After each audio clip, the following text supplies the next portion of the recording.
While men and women in blue are meant to be guardians of the public and law, some unfortunately abuse their power. But what happens next with those who misuse their authority? Stay with us as we see some brutal cases where female cops went too far. Cop fired for using racial slurs.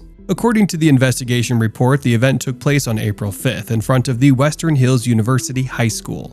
The 40-year-old Rose Valentino was on the job in a marked CPD car. The report says she went to the District 3 police office to file a report about an offense. As she pulled into the station's yard, she saw a line of cars waiting to pick up school children. According to the report, Valentino turned on her lights and horn to tell the cars to move. And when they didn't, she became angry. It said that she yelled over her air horn, "You gotta move!" Copy. Ridiculous. Then Valentino rolled down her window and told a black woman in one of the cars, "Is she gonna just sit there?" The report says that a black kid who looked like he was a CPS student walked by and gave the officer the middle finger, which enraged her. The story says that Valentino said, "Dumb. Oh, I hate him so much. Oh, I hate this world." Hate him. The video shows that she also punched the steering wheel in frustration. Soon after, Valentino turned off her body cam. The police report says that before she turned off the dash cam, she was heard saying softly, "And there it is." In an interview with police, Valentino is said to have admitted to using the slur, and the clear voice of Valentino can be heard on body cam footage. The woman told the police that she was very angry because of the traffic and the fact that no one had taken her seriously. The arbitration's ruling said Valentino was not fired only for using a racial slur. She was fired because she used a racial slur and went on a hateful, swear-filled rant against a whole community she was supposed to protect. In 2019, Valentino was also named in a federal lawsuit by a real estate agent and a potential buyer, who said that she and two other CPD officials detained them because of a report of two black males breaking down a house's front door. The city paid $151,000 to end the case. Female cops fired after performing a toss. A police report says Brown pulled Webb over for speeding in her black Mercury Sable. This is where the ordeal began. Sarah Webb said that she was late for work at a Duluth hair shop where she worked. The body camera video shows Webb crying as Brown scolds her for going too fast on the wet road and putting people's lives at risk. The video shows that Brown takes Webb's license, but when she realizes that her radar gun isn't working and that she can't check the license, she calls for help. Later, she talks to Wilson, who can be heard using the coin toss app and saying a "for heads" or "R for tails."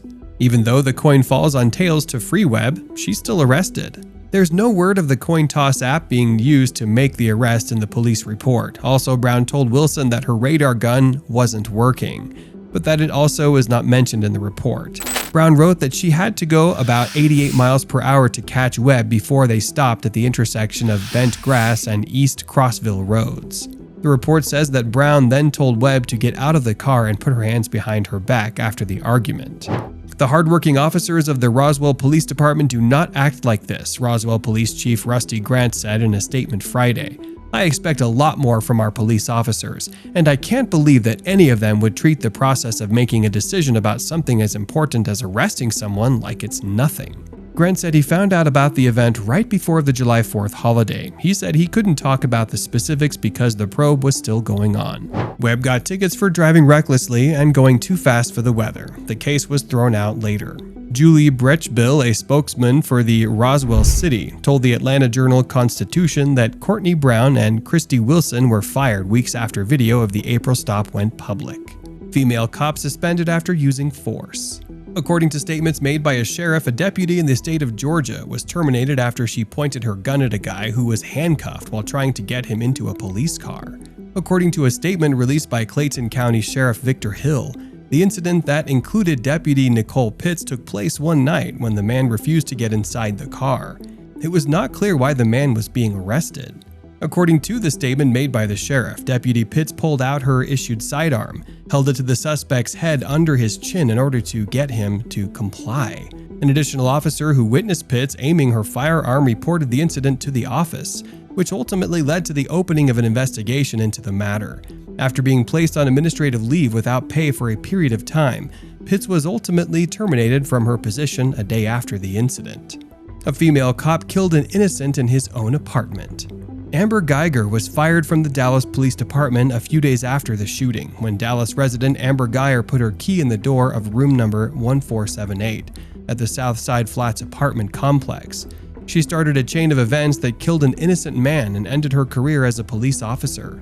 Geiger said in a court on Friday that she parked on the wrong floor because she was tired from a long day at work the night of the shooting. She said it wasn't easy to find the parking floors in her apartment building. In court, she played out how she got to the apartment door with her backpack, lunchbox, and police vest in her left hand. She also said that she heard someone walking inside.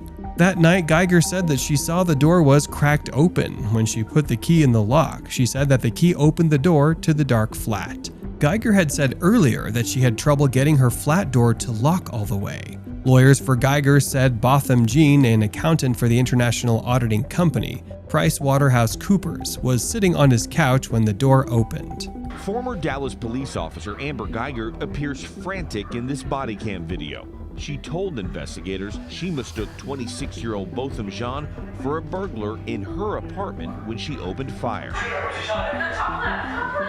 Moments later, you can see one of the officers begin CPR on Jean for 7 minutes, who is face up on the floor, bleeding from a gunshot wound. Geiger said that she saw the outline of a person and yelled at him with her gun. The person was moving around and she couldn't see his hands. She also said that the man was yelling in an angry voice. Did you hear anything as he was walking towards you? There was a loud yell. He was yelling, "Hey, hey, hey." Geiger showed the next part of the scene to the jury by holding out her right hand like it was a gun. Geiger said Jean was coming toward her when she shot. When her lawyer asked why she had fired at him, Geiger said she was afraid he was going to kill her. Geiger's emotional call to 911, in which she said over and over that she thought someone was breaking into her flat, was played by the defense lawyer. Geiger said she tried something like a little CPR, but she kept getting up to find out where she was and call 911. Geiger also said that she stopped CPR to text her lover and police partner to help, but it was too late. Amber Geiger was found guilty of murder on Tuesday after she shot and killed an innocent man eating ice cream in his own home in 2018 because she thought it was her apartment. It took 12 people on the jury less than 2 days to come to a decision. Amber Geiger was charged with murder. We, the jury, unanimously find the defendant, Amber Geiger, guilty of murder as charged in the indictment. She could spend anywhere from 5 to 90 years in jail. This ends our video. Remember to like, share, and subscribe to our channel to watch more videos.